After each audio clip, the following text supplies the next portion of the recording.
Duada ilhah, yəni israr etmək, yalvararaq və həmçinin ixlaslı dua etmək və onun qəbul olunmasını ümid edərək dua etmək.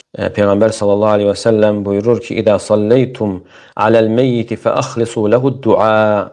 Yəni, ölüyə namaz qıldığınız zaman duada onun üçün ixlaslı olun. Yəni, insan sidq ürəklə onun üçün, ölən insan üçün dua etməyə çalışsın. Və həmçinin faydalardan duadakı sözlərin təkrar olunması və həmçinin onu əhatəli olması və həmçinin təxsis dəlil alə məhəbbəti də'i li rabbihi və bu xüsusi dualar dəlalət edir ki, dua edən insanın Rəbbini sevməsinə.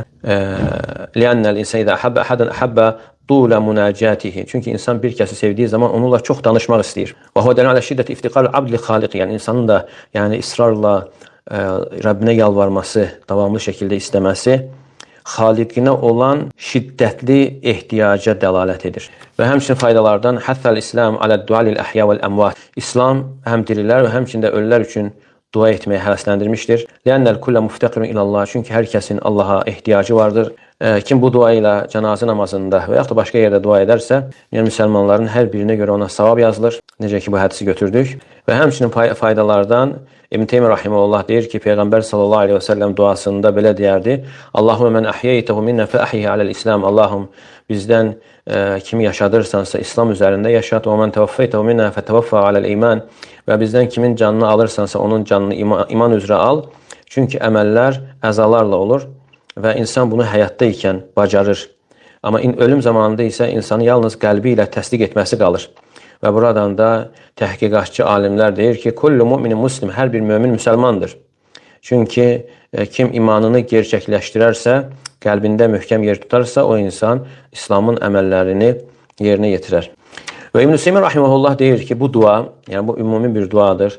Namaz qılan insan bu duanı edir. Allahım, bizim dirilərimizi, ölülərimizi bağışla, balacalarımızı, böyüklərimizi bağışla, kişilərimizi və qadınlarımızı və orada iştirak edənləri, iştirak etməyənləri bağışla.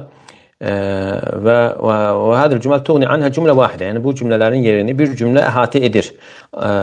Yəni, insan deyə bilər ki, bütün müsəlmanları və yaxud da dirilərimizi, ölülərimizi bağışla dediyi zaman hamısını əhatə edir. Lakin dua məqamında bəzən təfsilat vermək də yaxşı olur. Liənnə dua kullə cümləti minhu ibad. Çünki onun hər bir cümləsi bir ibadətdir. Və idə karrartəhu izdətdə bidəlikə thəvabə. Sən onu təkrarladığın zaman savab daha artır. Ölülərimizi və dirilərimizi bağışla. Yəni, diri, hazır olanlar da artıq ölənlər, artıq keçiblər və yəni öncədən ölənlər və yaxud insanın öz dövründə ölənləri hamısını əhatə edir. Balacalarımızı, böyüklərimizi bağışla. Baxmayaraq ki, balacadırsa, onun günahı yoxdur. Yenə onun üçün qeyd olundu ki, dərəcənin qalxması ola bilər. Və həmçinin iştirak edənləri və iştirak etməyən qadınları və kişilərin bağışlanması istənilir. Və həmçinin faydalardan mən əhyəytəhu minnə fəəhyə aləl-İslam. Yəni, bizdən kimi yaşadırsansa, İslam üzərində yaşat və iman üzərində canını al. Həyatda İslam zikri olunur. Yəni, çünki İslam zahirən təslim olmaqdır. Ölmə gəldikdə isə iman üzərində canımızı al. Çünki iman daha əfsəldir, onun yeri qəlbdir. Vəl-mədər alə mə fil qalbi indəl-mut. Yəni, ölüm anında əsasən meyar qəlbdə olandır və həmçinin qiyamət günü də baxılan yer qəlbdir. Və həmçinin faydalardan Allahım onun əcrindən bizi məhrum etmə, ondan sonra bizi azalata düşürmə və yaxud da fitnəyə salma. Yəni, biz salat aleyh, yəni ona namaz qıldığımıza görə və digər etdiyimiz işlərə görə bu əcirdən bizi məhrum etmə. Necə ki, hədisdə gəlmişdir, kim cənazə namazında iştirak edərsə, yəni müşahidə edərsə, namaz qılınan edək, ona bir qirat savab vardır.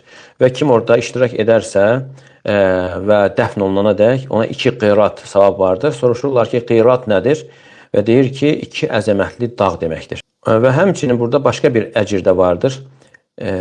Yəni, insanın yaxını dünyasının dəyişdiyinə görə onun üçün bir müsibətdir və ondan ayrıldığına görə kədərlənir və o müsibətə səbr etdiyinə görə də əcir vardır və ondan sonra bizi fitnəyə düşürmə.